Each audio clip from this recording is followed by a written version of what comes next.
At 50 years old, Daniel Harper believed he had done everything right. For almost 30 years, he gave his life to one company in Ohio. Early mornings, late nights, missed birthdays, postponed dreams. That job wasn't just how he paid the bills, it was who he was. Then one Tuesday morning, everything ended. A short meeting, a polite apology, 2 cold words.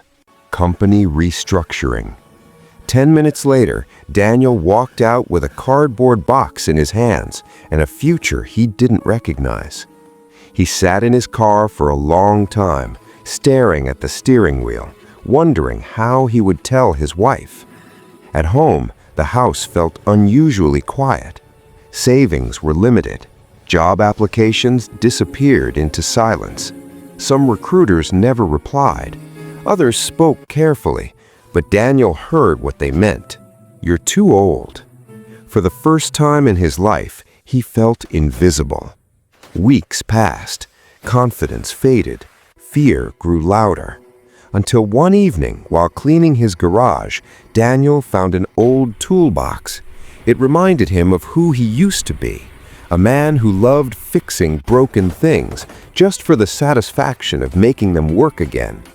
That night, a small idea appeared.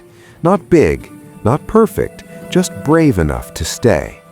What if I start fixing things again? Daniel cleared a corner of the garage, set up a simple workbench, printed a few flyers. Local repairs, honest work, fair prices. The first customer was a neighbor with a broken pressure washer. Daniel charged $20. It wasn't much, but when the machine came to life, so did something inside him. Word spread. One neighbor told another, then a Facebook post, then local businesses started calling. Daniel realized something powerful. People didn't just want repairs, they wanted someone they could trust. He began refurbishing tools others threw away.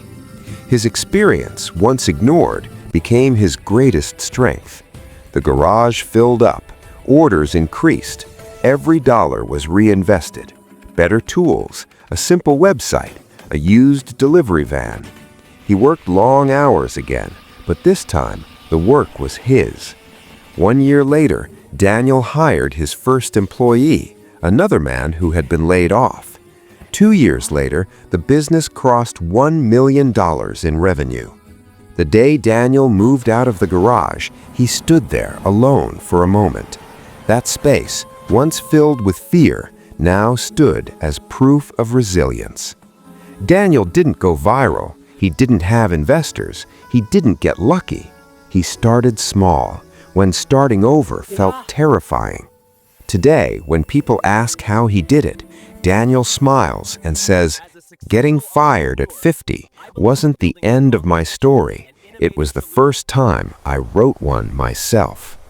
And if you feel overlooked, left behind, or too late to begin, remember this. Sometimes the greatest comeback begins quietly, in a garage, with tired hands and an unbroken will.